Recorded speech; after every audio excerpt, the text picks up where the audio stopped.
उसने क्या किया, this was your paper, paper से बाहर की तरफ उसने मिरर रखा है इस कुछ इस तरीके से, यहाँ से उसने इंसिडेंट लाइट इस प्लेन ऑफ द पेपर में गिराया, यहाँ से you get the reflected ray. अब जरा एक चीज समझो, अगर मैंने इसको एक्स एक्सिस ले लिया, इसको मैंने वाई एक्सिस ले लिया और बाहर की तरफ मैंने जेड एक्सिस ले लिया, ये मेरा ओरिएंटेशन है, okay, X Y Z. Incident ray अगर Y Z Y X plane में गिर रहा है, अगर ये मेरा इंसिडेंट रे है, इसको मैंने वाई एक्स प्लेन में गिराया, तो रिफ्लेक्टेड रे भी मुझे कौन से प्लेन में मिला देखने के लिए, वाई एक्स प्लेन में देखने के लिए मिला। This means they are in the same plane and normal is also in the same plane, so your incident ray, reflected ray and normal is in the same plane. समझ में आया सबको, सबको समझा? What does that mean that they are in the same plane? Clear हुआ सबको? Please answer yes no. Yes, miss. Okay, so okay, wait for a while.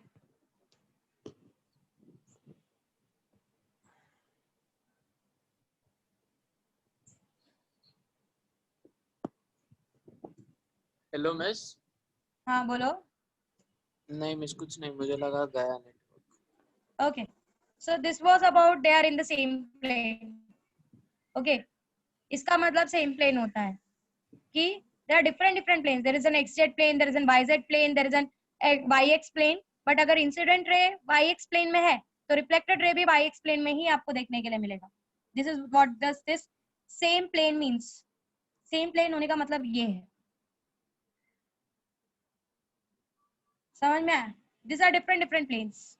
ये yz plane है, ये zx प्लेन है, ये yx प्लेन है।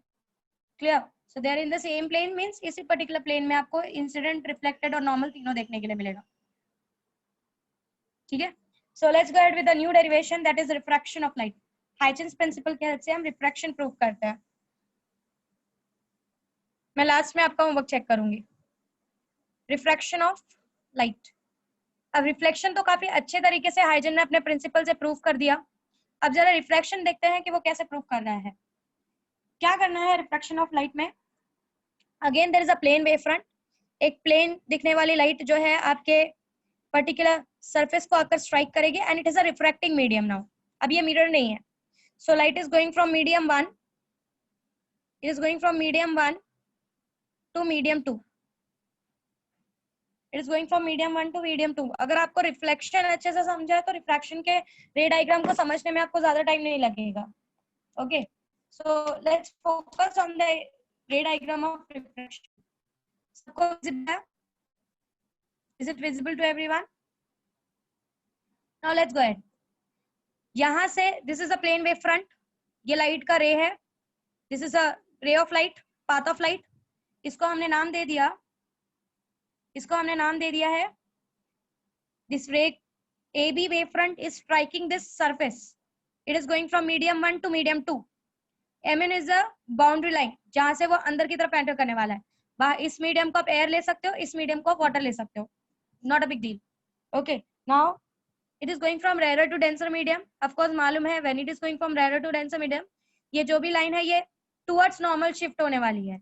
हम वही सारी चीजें सीखने वाले हैं कि why it is bending towards normal, ऐसा क्यों हो रहा है। ओके, वो सारी चीजों को हम क्लियरफाई करेंगे।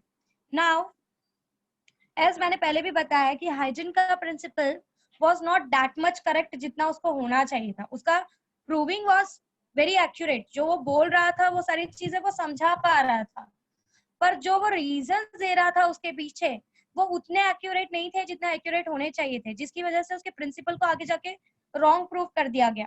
Okay, so let us consider there is a plane wave front which is striking this medium at a particular angle I. Okay, एक पर्टिकुलर एंगल ऑफ इंसिडेंस पे आकर आपके इस प्लेन वेव फ्रंट ने इसको स्ट्राइक किया।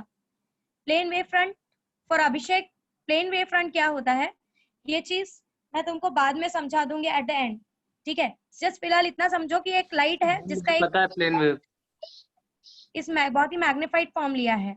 Okay, सो एक plane wave front आकर इसको, हेलो, हाँ प्लेन वेव फ्रंट पता है मुझे। ओके, तो ठीक है। सो ये प्लेन वेव फ्रंट आकर इस सरफेस को स्ट्राइक कर रहा है।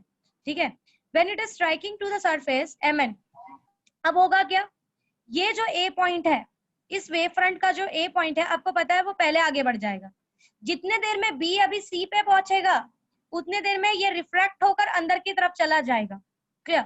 बट द प्रॉब्लम इज कि हमने एक ऑब्जर्वेशन किया कि when an wave goes from one medium to another medium, if I am saying it is going from rarer medium to denser medium, there is a change in the velocity, उसकी velocity change हो जाती है।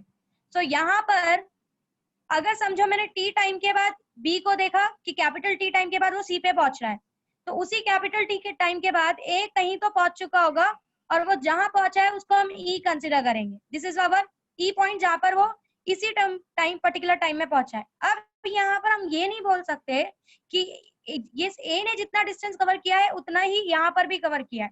क्यों? क्योंकि अब they are in the different medium, उनकी velocity change हो चुकी है।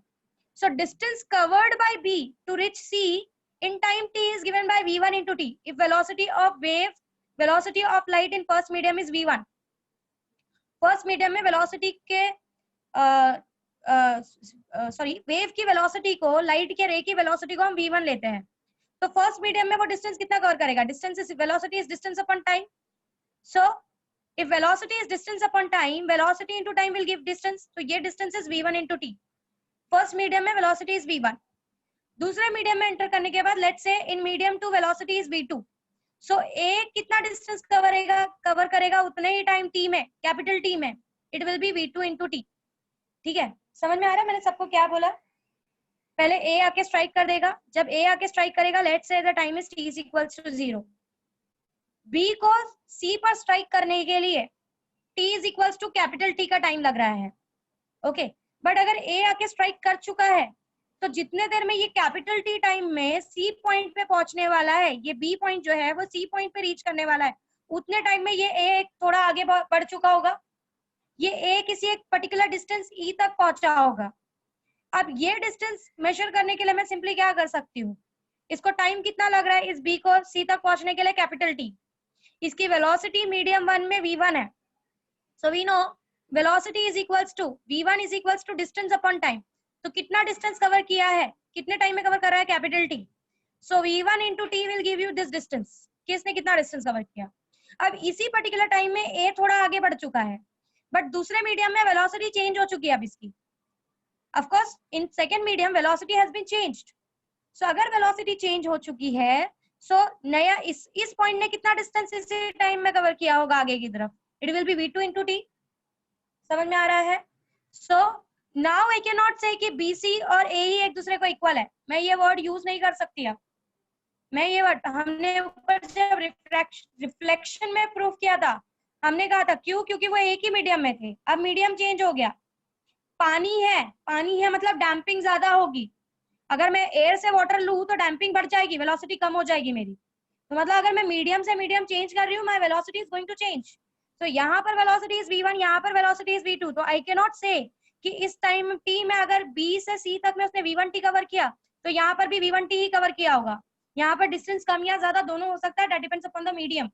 ओके, सो यहाँ पे डिस्टेंस उसने जो कवर किया दैट इज v1t, यहाँ पे डिस्टेंस जो कवर किया दैट इज v2t।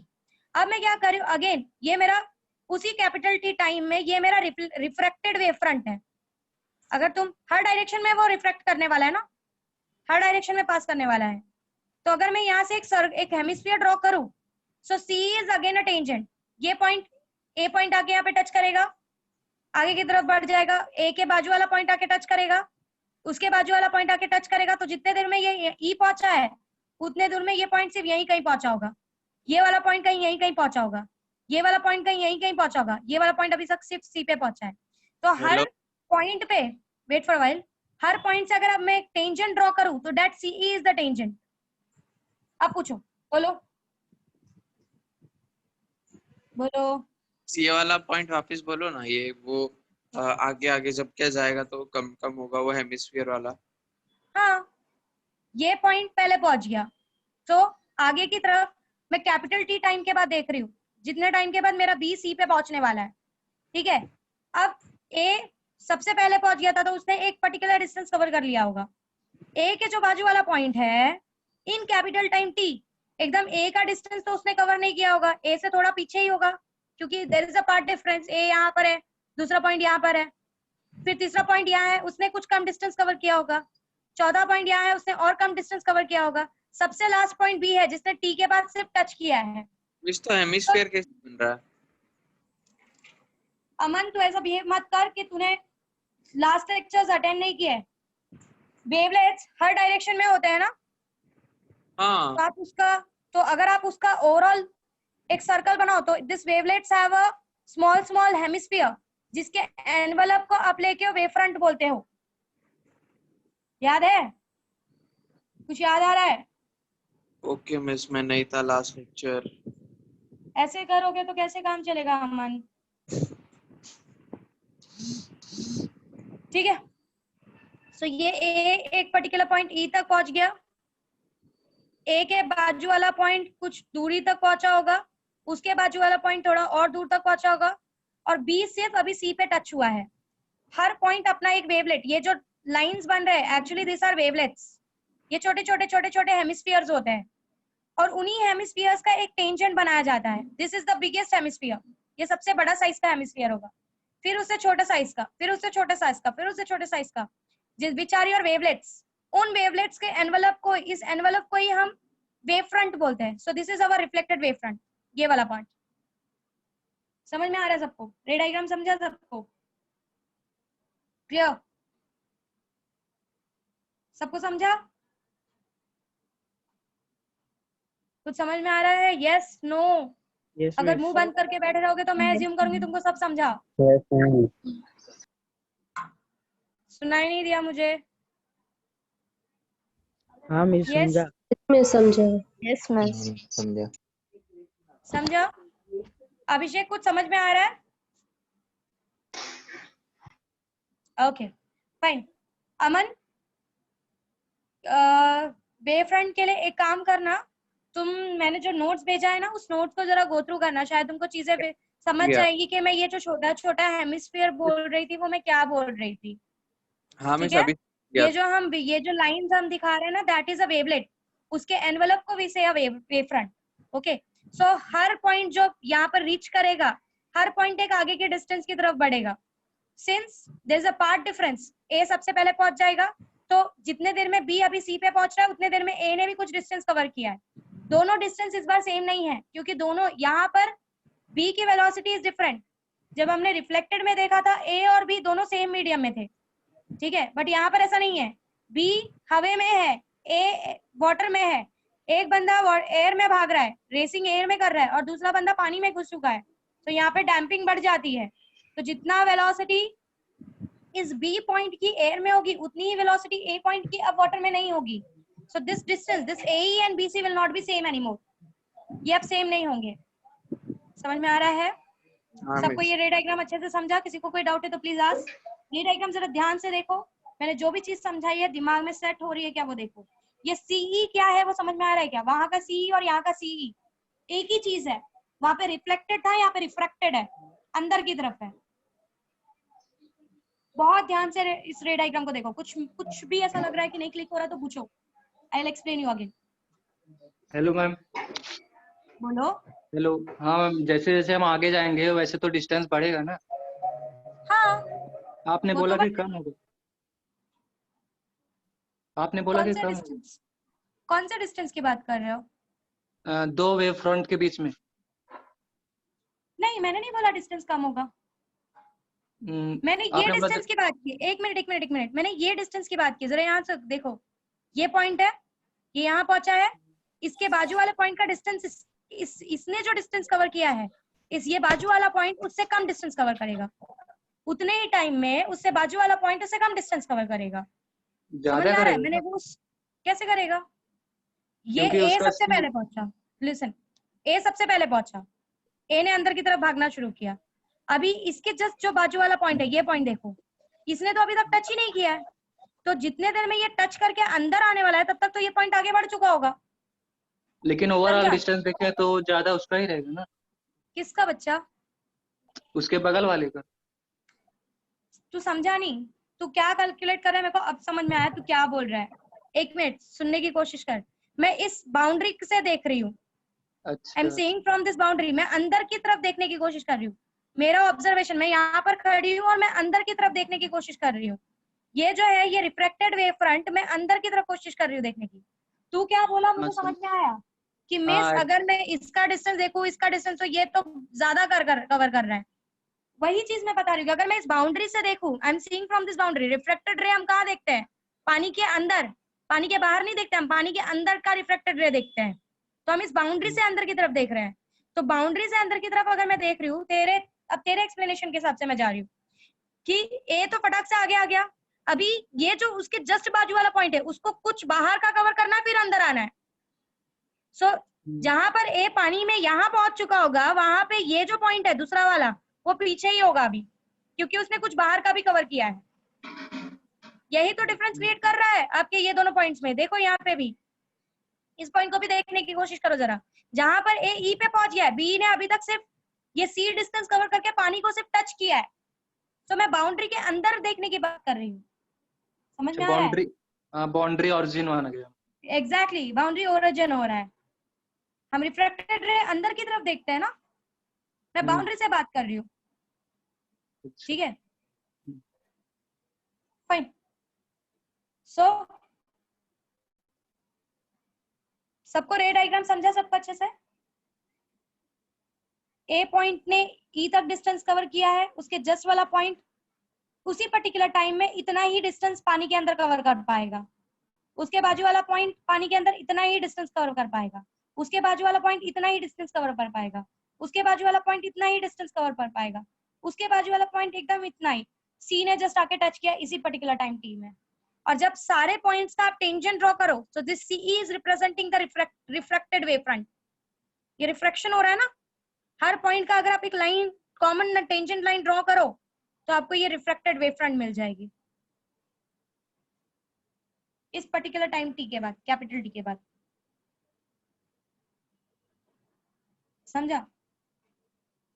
इसीलिए आपको चीजें ऐसे मुड़ी हुई दिखाई देती है पानी में, because of this thickness of this wave front. ये जो आपको बेंडिंग दिखाई देती है, आप सीधा गिराओ, अगर आप ऐसे नॉर्मल की टुवर्ड्स गिराओ तो आपको कोई बेंडिंग नहीं देखने के लिए मिलेगी। ए और बी दोनों साथ में अंदर की तरफ आएगा, पर जब आप ऐसा गिराते हो तो पहले ए टच हो जाता है फिर बी आता है, जिसकी वजह से आपको ये बेंडिंग देखने के लिए मिलती है। जब आप नॉर्मल पे गिराते हो, ए और बी दोनों साथ में पानी को टच करते हैं, पर जब आप ऐसे एक एंगल पे गिराते हो तो जो लाइट अंदर जाने वाली है उसका ये पॉइंट पहले अंदर चला जाता है। ये पॉइंट को अभी थोड़ा टाइम लगता है। ये टाइम डिफरेंस आ रहा है, ये जो डिफरेंस आ रहा है दोनों के अंदर रिफ्रेक्ट होने के लिए, वो आपको बेंडिंग रिजल्ट देता है। This is what how Huygens explain. Ray diagram सबको क्लियर है? चलो देखते हैं किसको क्या क्लियर है। कौन समझाएगा मुझे?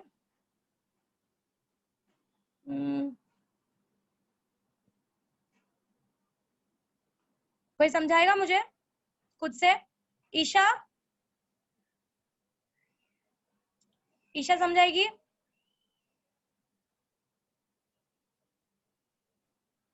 Hello ma'am. समझाएगी मुझे रे डायग्राम? मैम उतना क्लियर नहीं हुआ है। ट्राई कर, शायद क्लियर हो जाए। Go ahead.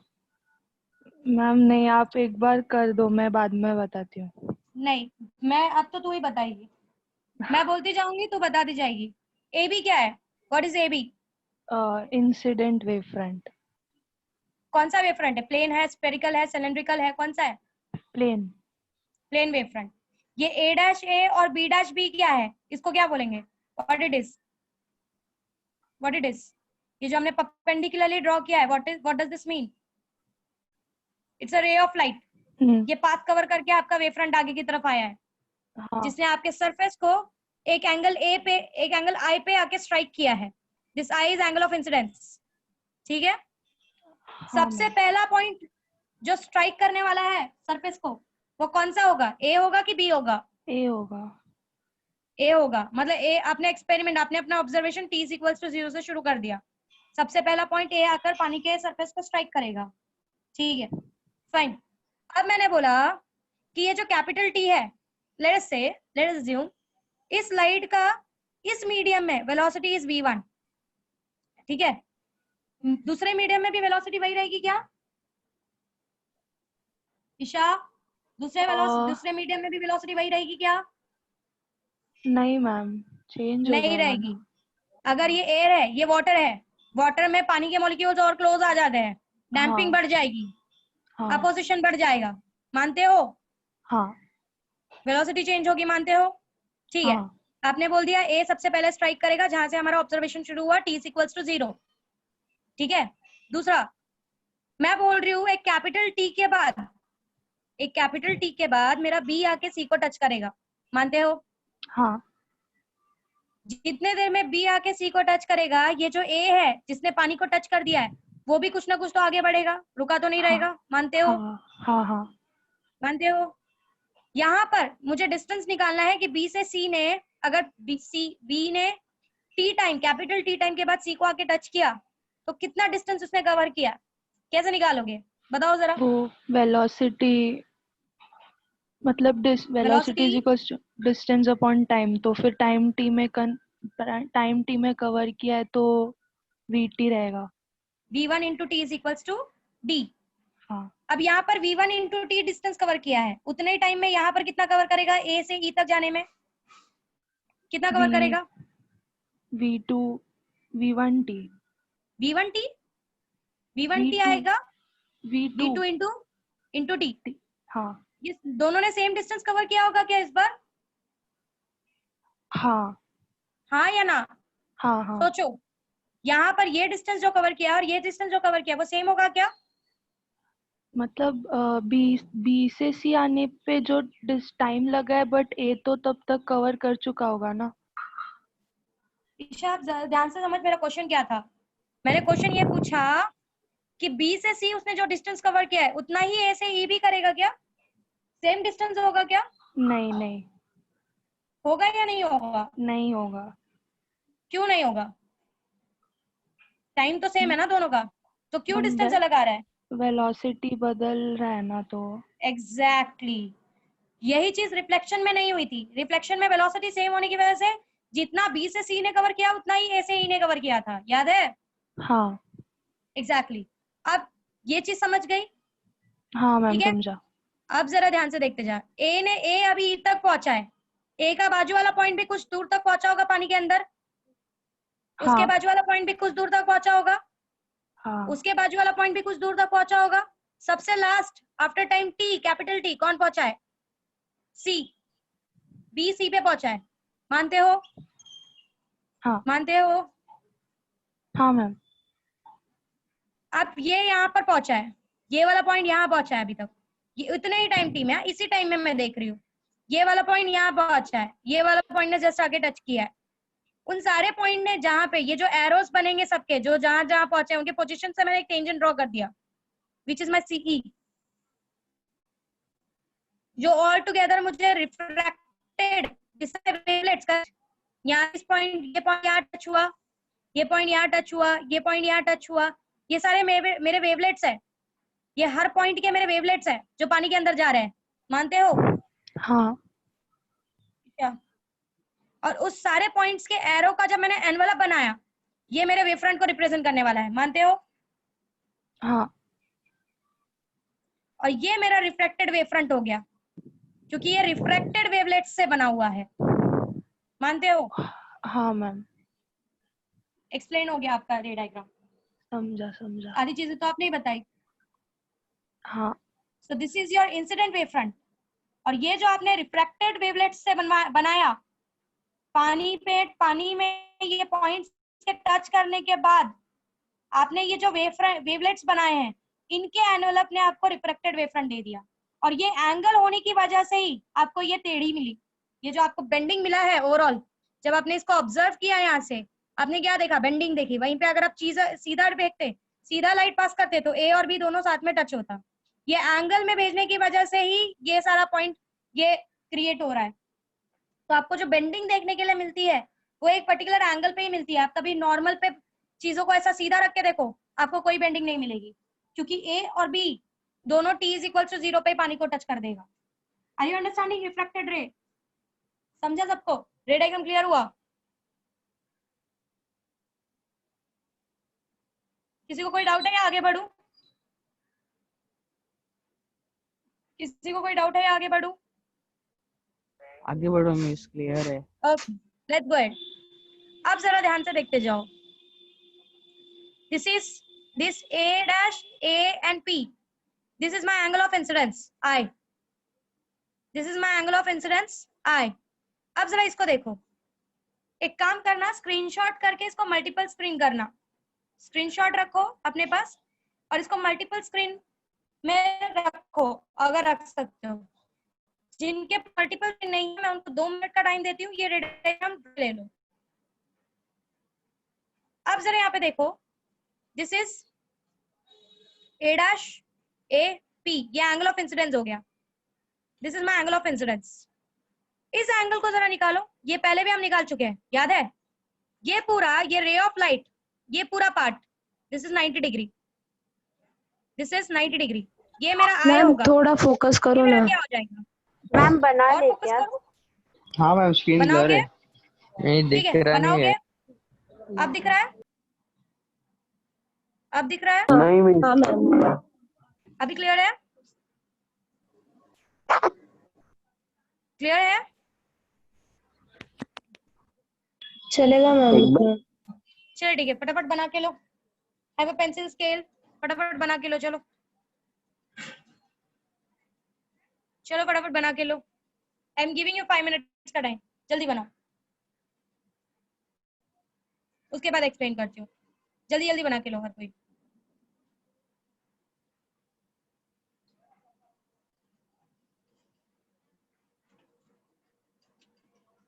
बना रहे हो ना?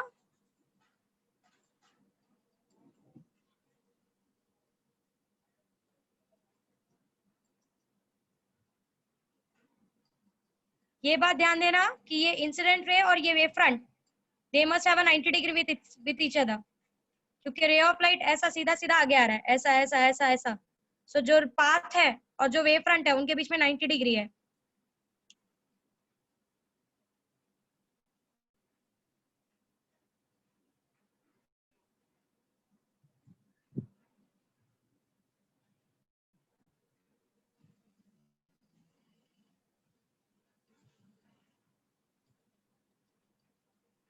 मैंने बनाने का टाइम दिया तो कोई टाइम वेस्ट नहीं करेगा, मैं चेक करूंगी।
बन गया?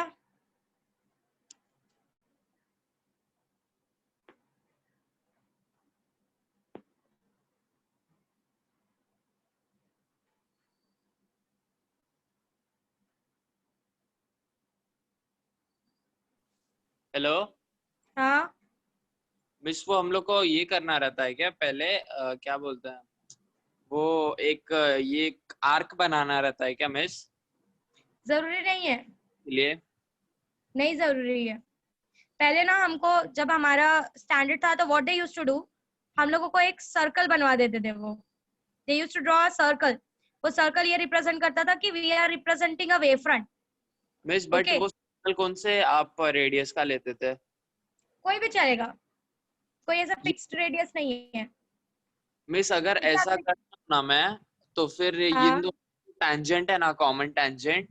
हम्म अरे मिस वो एक मतलब ऐसा है क्या, ये जो पॉइंट है ना सी और ई, उन दोनों पे मीट नहीं कर रहा है, दूसरे पॉइंट पे मीट कर रहा है। चलेगा, ये ऐसा कुछ आएगा देखो, क्योंकि सारे आगे जाके यू विल ऑब्जर्व कि सारे के सारे वेव फ्रंट्स है ना एक दूसरे को कोइंसाइड होते हैं, ये सारे वेव फ्रंट्स एक दूसरे को कोइंसाइड होते हैं, इसीलिए मैंने वो सारी चीजें यहाँ पे इन्वॉल्व नहीं की कि आपका जो डायग्राम है वो डिस्टर्ब हो जाएगा बहुत ज्यादा। सो इट्स बेटर कि आप सिंपली इसको इसी तरीके से रिप्रेजेंट कर दो, don't go for that normal hemispheres मत बनाओ, आपको थोड़ा प्रॉब्लम क्रिएट करेगा, वो एकदम परफेक्ट नहीं बन पाएगा वो, ठीक है। सो this is the first hemisphere, उसके बाजू में एक छोटा हेमिस्फीयर होगा, उसके बाजू में एक छोटा हेमिस्फीयर होगा, एंड देन एक छोटा हेमिस्फीयर, और सबका एक टेंजेंट, नॉर्मल टेंजेंट ड्रॉ किया है, सबका एनवेलप ड्रॉ किया है। सो उतना करने मत जाओ, Okay. आपको सिर्फ ये बताना है कि ए ने ई डिस्टेंस कवर किया है, दैट्स ऑल। ए का जो वेवलेट निकल रहा है, जो रिफ्रैक्टेड वेवलेट निकल रहा है, उसने ई कवर किया है distance, that is v2 into d, that's all. आप इतना ही दिमाग रखो फिलहाल। हो गया क्या सबका? Should I go ahead? ठीक है, हाँ आगे मैम। बढ़ते हैं। मैम ठीक है, आप रे डायग्राम सब लोग अपने अपने सामने रखो, जो चीजें समझाते जा रही हूँ देखते जाओ। This is angle of incidence I, ये पूरा 90 डिग्री होगा। This will be 90 minus I, ये पार्ट 90 माइनस आई, अगर ये पूरा 90 है, ये आई हो गया, so this part will be 90 minus I. Yes, Yes, this miss. Part is 90 minus I. Okay, अब नॉर्मल जो होता है सरफेस को परपेंडिकुलर होता है, if this is 90 minus I, total is 90, तो ये क्या बन जाएगा, ये पार्ट क्या बन जाएगा, angle BAC. What angle BAC क्या हो जाएगा, what will be angle BAC? I. I clear, let's go ahead. This is this angle जिसको मैंने नाम दिया, let's say this normal as P dash E, P dash A E, ये angle देख रहा है, this is angle of refraction, this part is angle of refraction. Okay, ये पूरा 90 डिग्री होता है, दिस होल इज 90 डिग्री। अगर ये पूरा 90 डिग्री है, ये आर है, तो ये अंदर वाला जो होगा it will be what, 90 minus R, मानते हो? Yes ma'am. जो अंदर का पार्ट है this will be 90 minus R, मानते हो? Yes. Yes ma'am. समझ रही है ज्योमेट्री? ये 90 माइनस आर है, ये टेंजेंट है, so this will be 90 degree, ये 90 डिग्री है, ये 90 माइनस आर है, ये 90 डिग्री है। According to the addition of the angle of triangle, total 180 degree होता है। So when you will calculate, you will find this angle as R. आपको R मिलेगा। This is 90 minus R. This is 90. आप calculate करोगे तो ये वाला जो एंगल आपको मिलेगा that will be R. Means ये और ये R सेम है। समझ में आ रहा है? कैलकुलेट करके देख लो चाहिए तो। Go for the geometry. 90 minus R plus 90, इसको मैं X ले लेती हूँ, मुझे नहीं पता ये कौन सा एंगल है, plus X is equals to 180 degree, नीचे वाला ट्राइंगल में। सो 90 plus 90 is how much? 180. 180 minus R plus X is equals to 180. ये इधर चले जाएगा, 180 minus 180 is 0. So minus R plus X is equals to 0. So X is equals to R. मतलब ये angle is R. समझ में आया सबको? रे डायग्राम समझा सबको? This is I, this is R, this is also R. Let's go ahead. Let's try to prove it now. Proof करें? रे डायग्राम सबको समझा? ये I क्यों आया, ये वाला पार्ट I क्यों आया, ये पार्ट R क्यों आया, सबको क्लियर है? आगे Yes, जाओ। miss. Let's go ahead. Let's try to prove the laws of refraction from Huygens principle. Now what? अब अपने रे डायग्राम्स हर कोई अपने अपने सामने रखो और जो जो बोलते जा रही हो वो जरा देखो। Let's prove it. Angle A dash A P, angle A dash A P is equals to angle B A C, that is equals to I, that is angle of incidence. मानते हो? Yes. देख सकते हो? Should I go ahead? एंगल P dash AE is equals to angle ACE. ACE is equals to R, angle of refraction. मानते हो? देख Yes. सकते हो? दिख रहा है सबको? सबको दिख रहा है? Yes, ma'am. या एक बार Yes, रे डायग्राम miss. दिखाऊं? Right. Okay. Now, in triangle ABC, triangle ABC देखो, sin of I is equals to V1T by AC. देखो जरा, sin of I देखो, V1T by AC आ रहा है क्या? हाँ मिस. आ रहा है? हाँ miss. Okay. Sin of R देखो. Now in triangle AEC, sin of R देखो. Sin of R is equals to V2T by one AC. AC आ रहा है क्या? हाँ. आ रहा है? हाँ miss. Let's go ahead. Divide this two. Equation number 1. Equation number 2. Let's divide. Sin of I by sin of R is equals to V1T by AC the whole divided by V2T by AC. आ रहा है? हाँ. समझा सबको? V1 Let's go ahead. चीजें cancel होने वाली है. What you will get?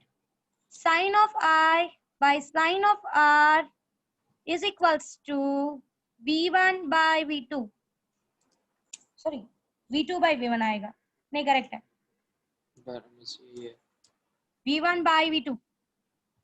मानते हो? Yes, mathematical miss. स्टेप है, कुछ नहीं है. हाँ मिस यही आ V1 रहा है. by V2. ठीक है? Let's go ahead. Let's Yes. go ahead. Sin of I upon sin of R is equals to V1 by V2 आ गया. हमने पीछे रिफ्रैक्टिव इंडेक्स का कुछ डेफिनेशन देखा था, याद है कुछ? Sin of I by sin of R आया V1 by V2. अब जरा एक काम करता है, let's multiply and divide by C.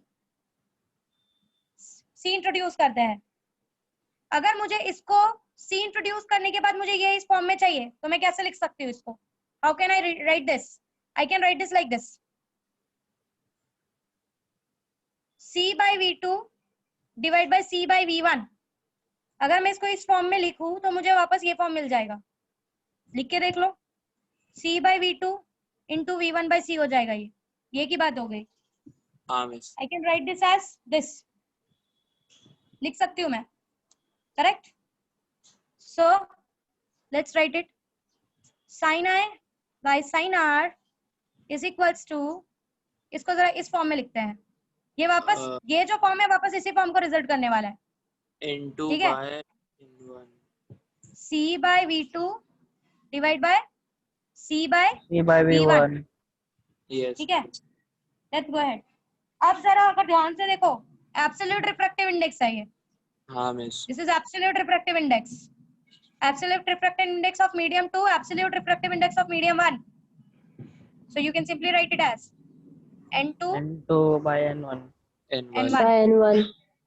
यहाँ पे भेज दो. N1 sin of I is equals to N2 sin of R. Proof.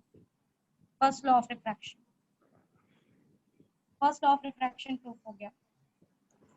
किसी को कुछ डाउट है तो यहाँ तक देख लो, otherwise I will move ahead.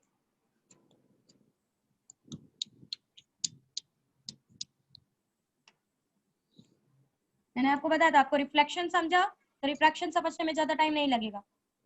Reflection का रे डायग्राम अगर समझ गया तो रिफ्रैक्शन को ज्यादा टाइम नहीं लगता समझने के लिए. Refraction is quite easy. Her bar boards में अल्टरनेट आता है ये, या तो रिफ्लेक्शन या तो रिफ्रैक्शन. कितने मार्क्स के लिए? आई थिंक ये मोस्टली वो लोग जो 7 मार्क्स का कंबाइंड क्वेश्चन होता है, अभी ये बार उन लोगों ने पैटर्न चेंज किया है. पहले जो पैटर्न था, जो 7 मार्क्स का क्वेश्चन था, उसमें 4 मार्क्स के लिए डेरिवेशन आता था और 3 मार्क्स के लिए some combined. So let's go ahead. ये आपका फर्स्ट लॉ प्रूफ हो गया. First law of refraction. Second law देखो जरा. All are in the same plane. मैंने आपको प्लेन का मतलब समझा दिया है.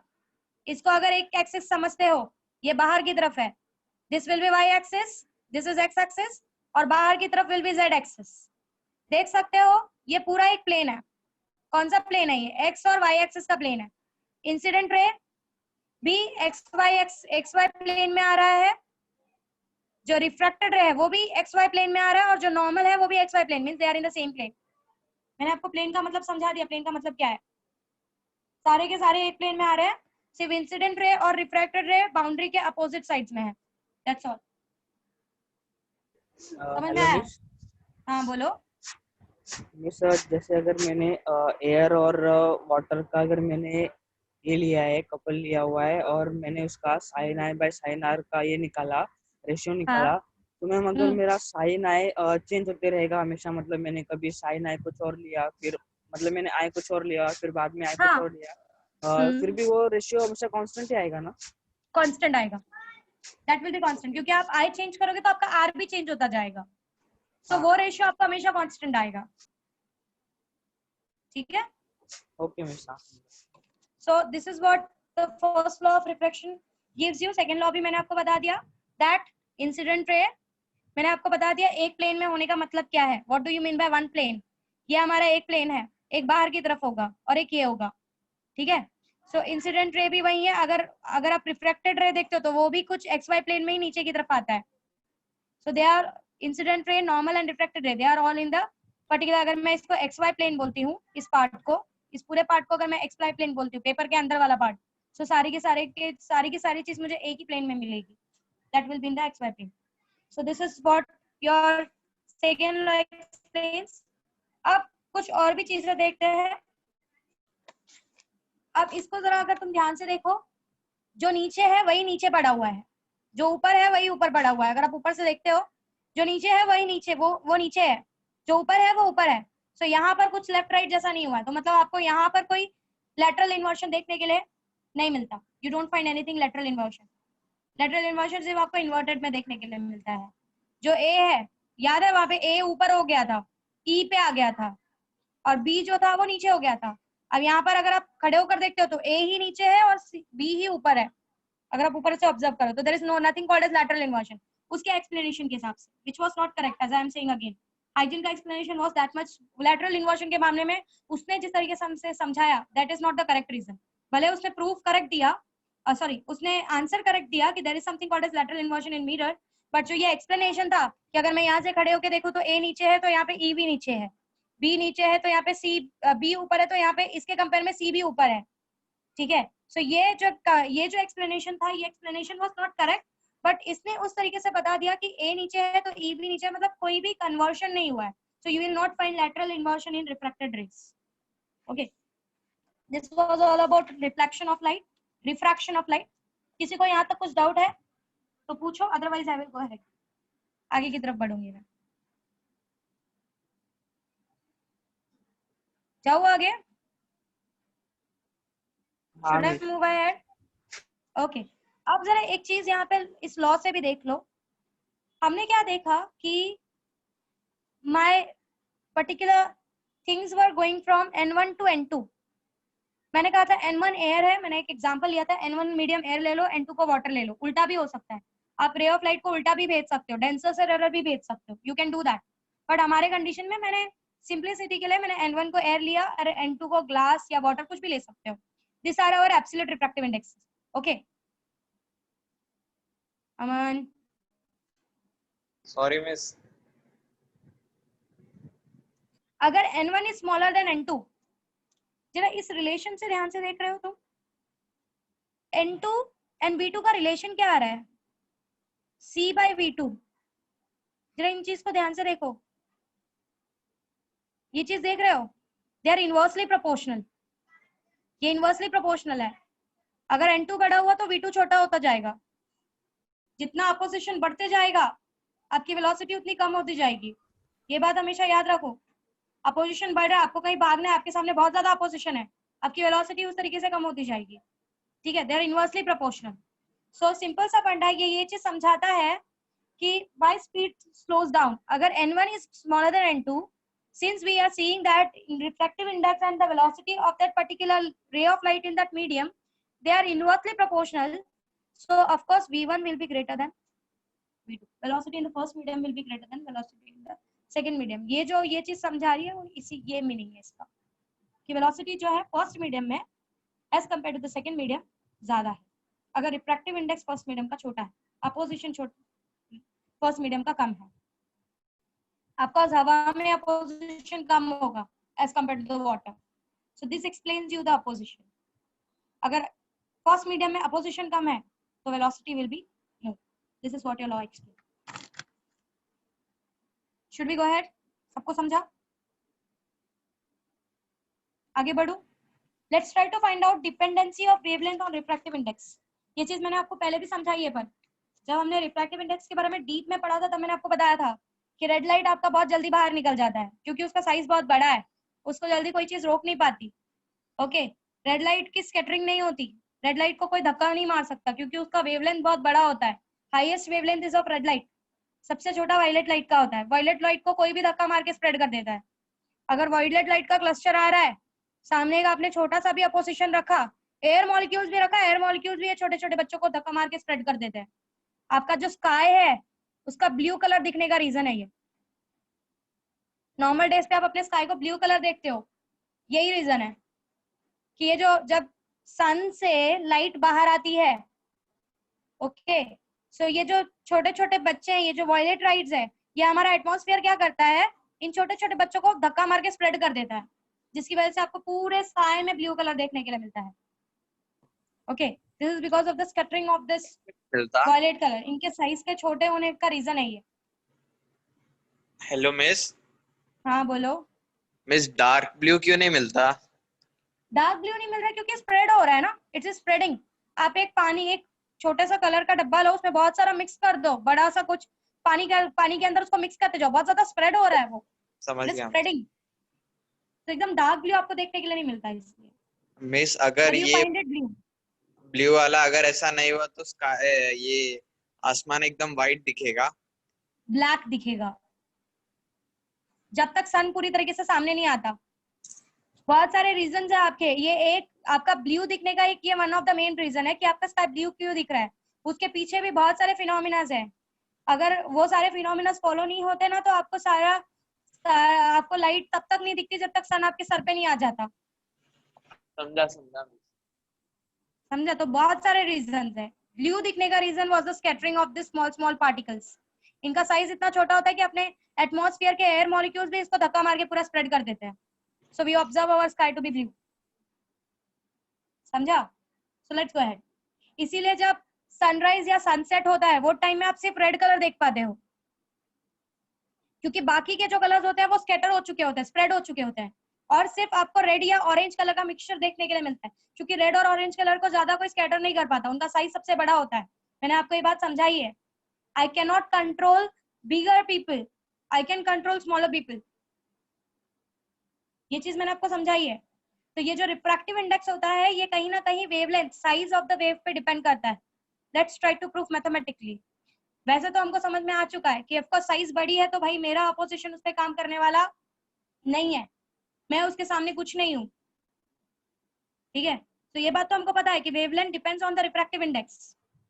आपका वेवलेंथ और रिफ्रैक्टिव इंडेक्स के बीच में डिपेंडेंसी है, it depends.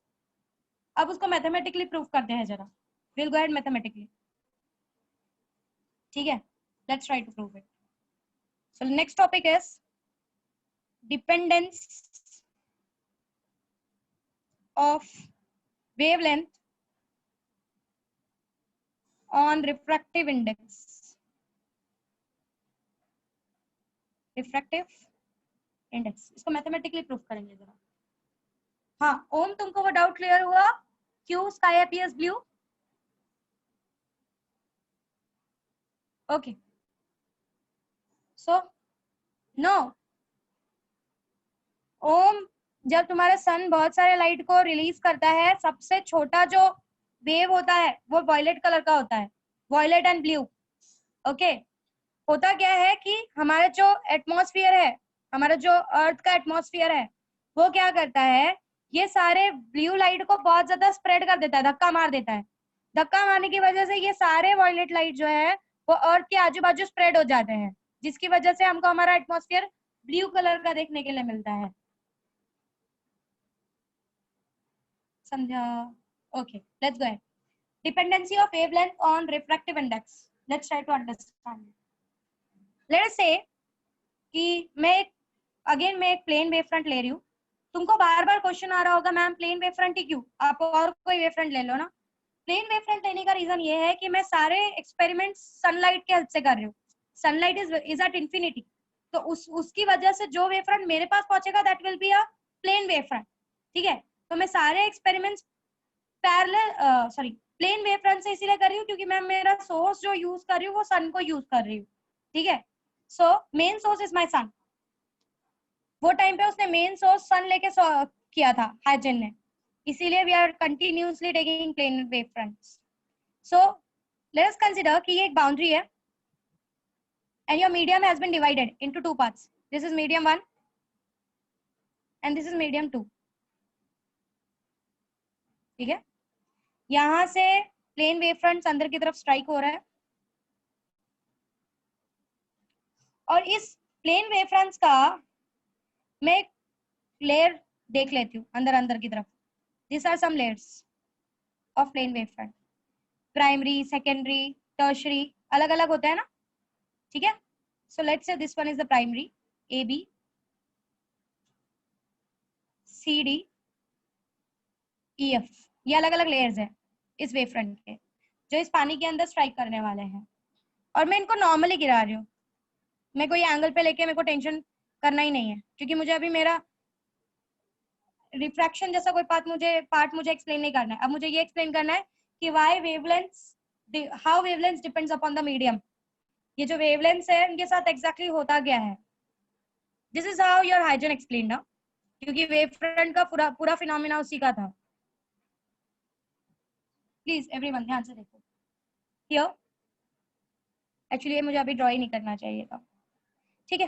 This is medium 1 and medium 2, उसकी बाउंड्री इज PQ। अब दिस इज λ1, मतलब मेरे जो दो वेव फ्रंट्स हैं, primary wave front, secondary wave front, ये सारे एक फिक्स्ड डिस्टेंस पे प्रेजेंट है। दैट इज AB और CD के बीच में जो वेव क्रिएट हुई है उसका साइज, ये जो वेव क्रिएट हुई है उसका साइज इज λ1। FD, EF और CD के बीच में जो वेव क्रिएट हुई है उसके बीच का भी साइज इज λ1, मतलब सब इक्वल डिस्टेंस पे बैठे हुए हैं। Okay, this is primary, this is secondary, this is tertiary and so on. अब क्या होगा, इन दोनों के बीच में डिस्टेंस इज λ1, ठीक है। जैसे ही ये AB आकर इस पानी को स्ट्राइक करेगा मैं मेरा एक्सपेरिमेंट शुरू करूंगी। At t is equals to 0, AB ने आके इसको, यहाँ पर in this medium I am saying let the velocity by which this wave fronts are moving is v1। Okay, v1 से मूव हो रहा है। अब क्या होगा, जैसे ही AB ने यहाँ पे टच किया मेरा एक्सपेरिमेंट शुरू हुआ, I started my clock, t is equals to 0, ठीक है। अब मेरा AB यहाँ से अंदर आगे की तरफ बढ़ा, ठीक है। जितने देर में AB आगे की तरफ बढ़ेगा, ये जो पीछे CD है ये भी ऊपर की तरफ आगे की तरफ आएगा। लेट अस से कि CD ने जस्ट आके at t is equals to t, same phenomena है पीछे का, at t is equals to capital T, at t is equals to capital T पे आके इस CD ने इसको टच किया यहाँ पे। तब तक ये जो पहला वाला वेव फ्रंट था ये आगे पहुंच चुका होगा, इसने कुछ पॉइंट कवर कर लिया होगा। अब यहाँ पर CD ने इस वेलोसिटी से कितना डिस्टेंस कवर किया, कितना डिस्टेंस है इनके बीच में, λ1 का। तो इस टाइम t में CD ने λ1 का डिस्टेंस कवर किया है। अब मुझे ये देखना है कि ये जो AB अंदर जा चुका है वो कितना डिस्टेंस कवर कर रहा है। Is it similar to λ1? ये λ1 है क्या, होगा क्या, जरा बताओ। If I am going from rare to denser, rare to, नहीं मिस, नहीं होगा। नहीं। मतलब आपको एक्सपेरिमेंट समझ में आ रहा है, एक्सपेरिमेंट कैसा चालू हो रहा है, क्या हो रहा है एक्सपेरिमेंट में। सारी चीजें हमने पीछे की है, हम उन्हीं सब चीजों का यूज कर रहे हैं। मैंने आपको बोला कि सारे वेव फ्रंट्स के बीच में एक फिक्स डिस्टेंस है λ1 का।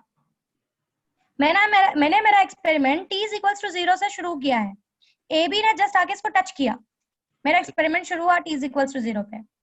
अब CD और AB के बीच में एक वेव के बीच में t टाइम का डिस्टेंस ले रहा है वो। अब वो क्या करेगा, ठीक है, CD यहाँ पे टच करके अंदर चला गया। अब ये CD आया, इसको टच किया, CD को इस पर्टिकुलर लैम्डा 1 के डिस्टेंस को, लैम्डा 1 के डिस्टेंस पे है ना ये दोनों, लैम्डा 1 के डिस्टेंस को कवर करने का पूरा टाइम लगा कैपिटल T। इसी कैपिटल T में ये जो AB ऑलरेडी पहले टच कर चुका था वो अब आगे थोड़ा आगे बढ़ चुका है, ठीक है, ये AB थोड़ा आगे बढ़ चुका है। जहां पर CD ने लैम्डा 1 का डिस्टेंस कवर किया वहां पे AB लैम्डा 1 डिस्टेंस कवर नहीं करेगा, वो कुछ कम डिस्टेंस कवर करेगा क्यों क्योंकि मिस? मीडियम चेंज हो रहा है, वेलोसिटी चेंज हो रही है। यस बोलो नहीं मिस, वही बोलो। पूछा होगा ऐसा। Medium see when medium changes, आपको पता है ना when medium changes velocity changes, ये चीज हमने पीछे देखी कि हमारा मीडियम के साथ वेलोसिटी का डिफरेंस आता है। When we change the medium velocity changes. आप अगर हवा से पानी में जाओगे, सिंपल सा फंडा है अमन, मैंने तुमको एक रेस भागने के लिए बोला, you are a ray of light, मैंने कहा consider yourself as a ray of light. इस दुनिया में हर कोई वेव, रे, एनर्जी, उसके अलावा और कुछ है ही नहीं इस दुनिया में, हर चीज वेव, रे, एनर्जी से बनी हुई है। जो आप यहाँ पढ़ोगे वो आपके लाइफ पे एप्लीकेबल है। ऐसा कुछ नहीं है कि लाइट कुछ अलग है और तुम कुछ अलग हो, तुम भी वही हो जो लाइट है। You are also energy which is in the form of mass and it is also an particle which is in the form of energy, ठीक है। तो अगर मैंने तुमको एक रेस में भगाया और तुमको दो मीडियम्स दिए, एक हवा दिया और एक वाटर दिया, सेम वेलोसिटी से दोनों में भाग सकते हो क्या? नहीं, दोनों में सेम वेलोसिटी से भाग सकते हो? नहीं मिस, ऑफ कोर्स नहीं। नहीं भाग सकते। यहाँ पर आपके पास अपोजिशन ज्यादा नहीं है हवे में, बट यहाँ पर अपोजिशन ज्यादा है। यहाँ पे आपकी एनर्जी जल्दी लॉस होने वाला है आपके साथ। समझ में आ रहा है what I am trying to say? You will experience damping here, क्योंकि आपको पानी के मॉलिक्यूल्स को हटाकर आगे की तरफ जाना है। मड में या पानी में आप क्यों धीरे चल पाते हो? रीजन क्या है? आपका मड आपके पैर को पकड़ लेता है। जब आप मड में खेलते हो, आपका जो गेम्स होता है वो कुछ गेम्स मड में खिलाए जाते हैं, it becomes tough for you to play there. पहली बात तो वहां का friction is the reason, and दूसरी बात आपका पैर वहां पे ब्लॉक हो जाता है, वहां पे आपको ज्यादा काम करना पड़ता है अपने पैर को बाहर निकालने के लिए। सो let's go ahead. Of course it is experimentally found कि ये जो AB है, उस AB ने, लेट अस से CD अभी आके जस्ट यहाँ पे टच हुआ आफ्टर टाइम T, तब तक AB एक पर्टिकुलर डिस्टेंस कवर किया उसने। मैंने जब ये दोनों डिस्टेंस मेजर किया, मैंने क्या पाया कि यहाँ पर AB और CD के बीच में जो डिस्टेंस था वो λ1 था, पर जितने टाइम ने C ने λ1 डिस्टेंस कवर करके वो यहाँ पर पहुंचा, उतने टाइम में मेरा जो AB है वो सिर्फ λ2 तक का ही डिस्टेंस कवर कर पाया। समझ में आया व्हाट आई सेड? एक्सपेरिमेंट को जरा वापस से इनिशियली देखो। ये मेरा वाटर का सरफेस है, सबसे पहले आके AB ने टच किया, AB और CD के बीच में λ1 का डिस्टेंस है, ठीक है। AB ने T = 0 पे इसको यहाँ पर टच कर दिया और अंदर की तरफ गया।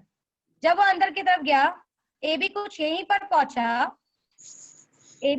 पहुंचा, तब तक CD ने λ1 का डिस्टेंस कवर कर लिया in time T, capital T, और यहाँ पर आकर टच कर दिया। सो AB अभी तक कितना डिस्टेंस पहुंचा था? खाली λ2। CD ने उतने ही टाइम में कितना कवर कर लिया? λ1। मतलब एक चीज देख सकते हो, पहले AB और CD के बीच में जो डिस्टेंस का डिफरेंस था वो λ1 था। अब जब CD अब यहाँ पे पहुंच गया, अब AB और CD के बीच में कितना डिस्टेंस हो चुका है? λ2। मतलब दोनों के बीच का डिस्टेंस कम हो चुका है। और ये क्यों हो रहा है? क्योंकि वेलोसिटी कम हो रही है।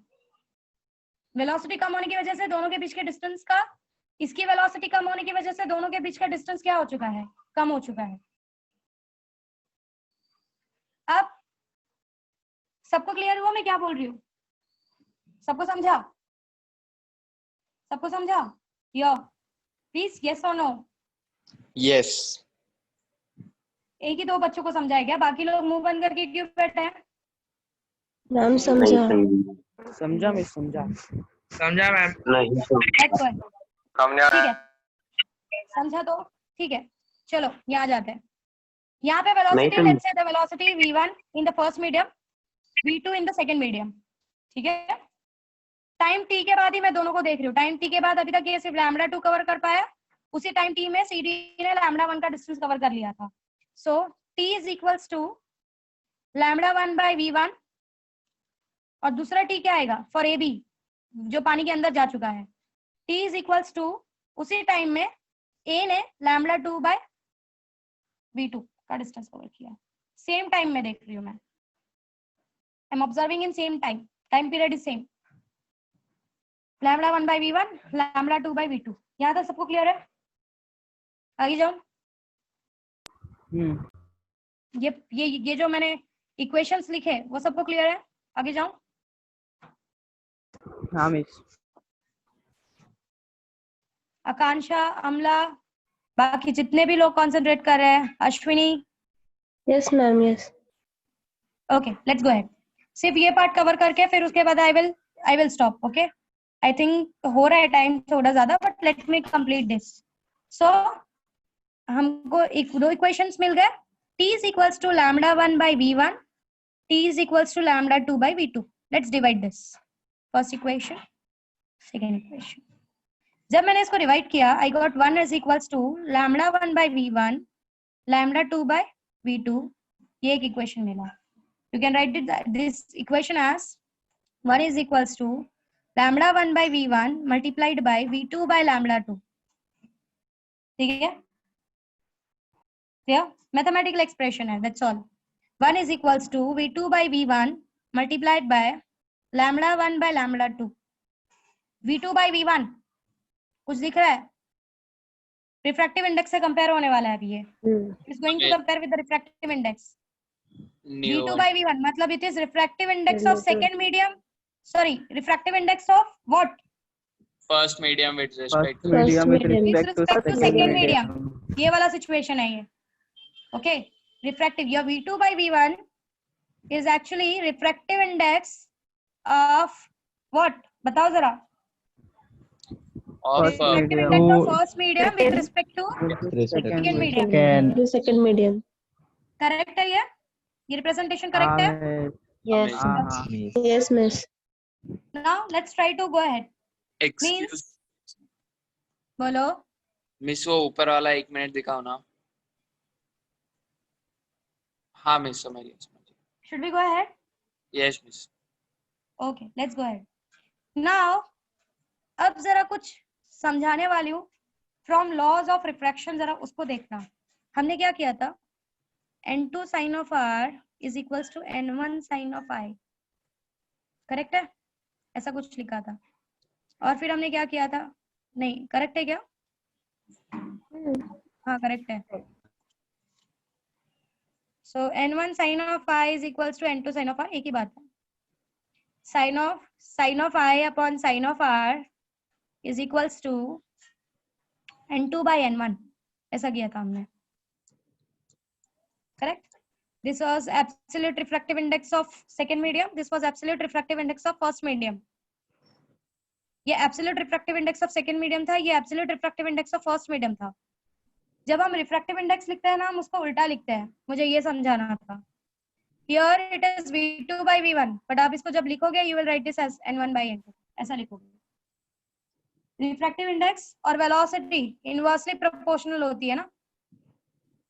रिफ्रैक्टिव इंडेक्स और वेलोसिटी इनवर्सली प्रोपोर्शनल होती है। मानते हो ना? सो जहां पर v2 ऊपर आएगा वहां पे n2 नीचे आएगा, जहां पर v1 नीचे आएगा वहां पे n1 ऊपर आएगा। They are inversely proportional.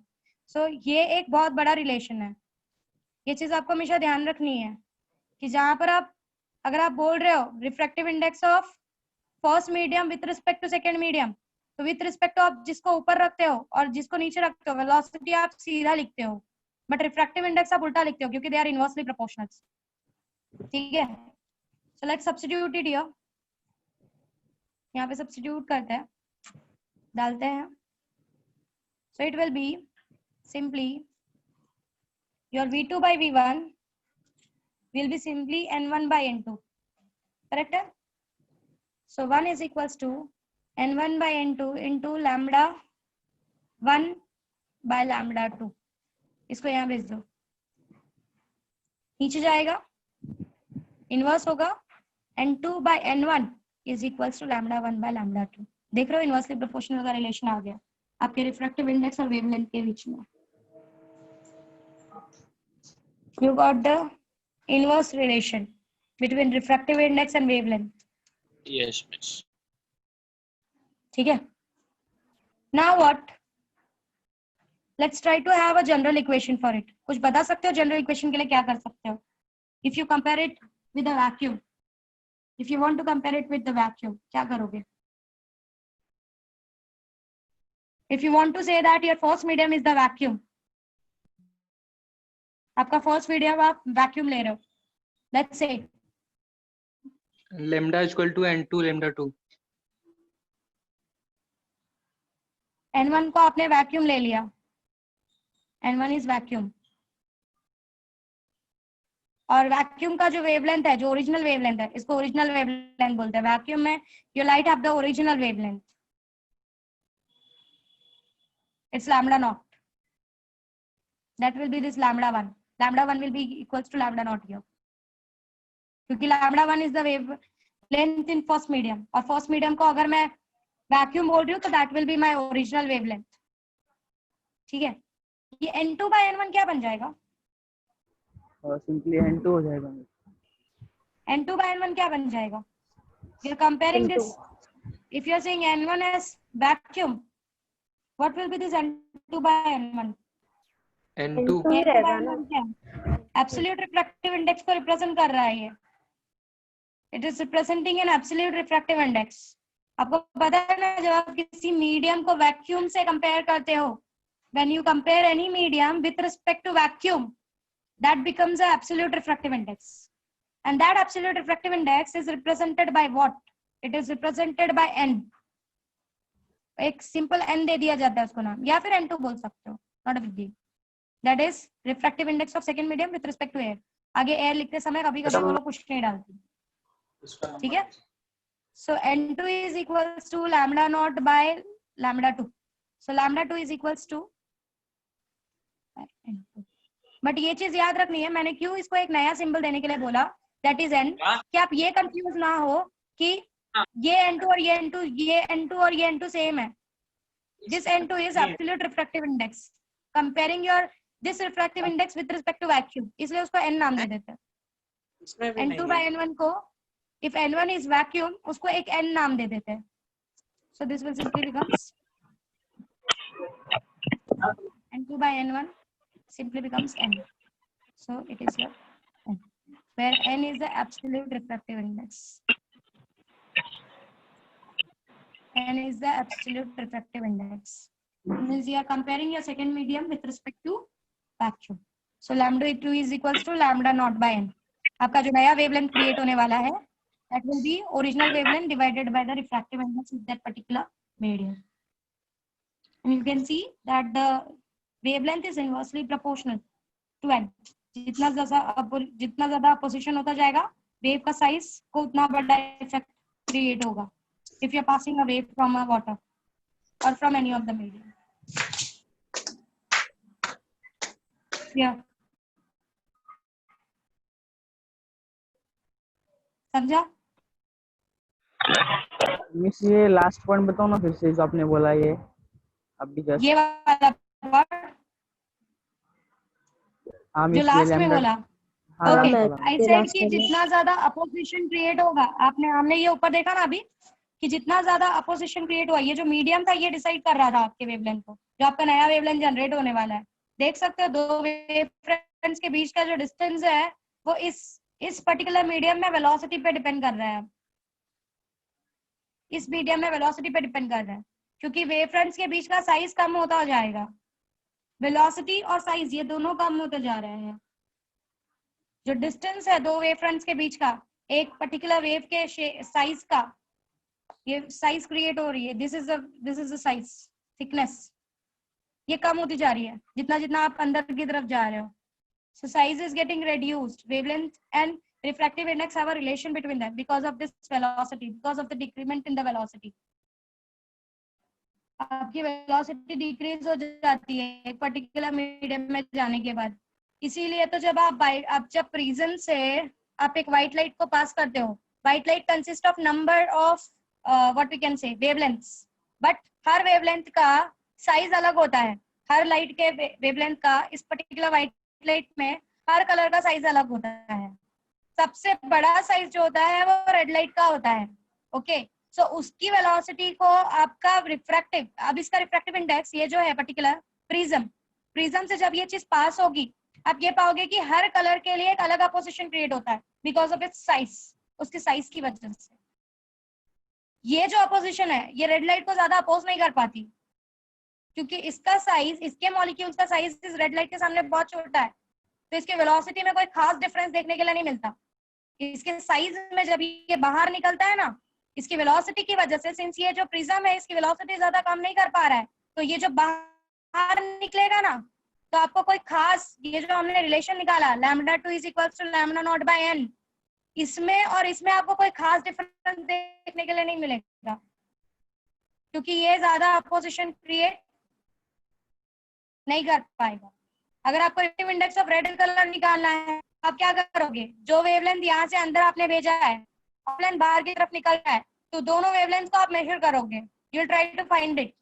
अगर आप दोनों वेवलेंथ को मेजर कर लो किसी तरीके से by any of the experiment, और आप n फाइंड करने की, आपको हर कलर के लिए n अलग अलग मिलेगा, अपोजिशन अलग अलग होगा। एक ही कलर, एक ही व्हाइट लाइट से बड़े कलर्स निकल रहे हैं, फिर भी you will find refractance will be different colors. So you have a relation between your wavelength and your refractive index. समझ में आया? This is why you get a prism 7 colors. Red light बाहर आ जाता है, फिर उसके बाद धीरे से पीछे वाला, फिर पीछे वाला, फिर वायलेट, उसमें भी आपको प्रॉब्लम होती है। ग्रीन कलर आपको जल्दी डिफरेंशिएट, वेवलेंथ ऑलमोस्ट सिमिलर होता है, ऑलमोस्ट। आपको जब इनको निकालने के लिए बोला जाता है ना, एक्सपेरिमेंट्स बहुत टफ हो जाता है। आवाज ब्रेक हो रहा है। ओके ठीक है, फाइन।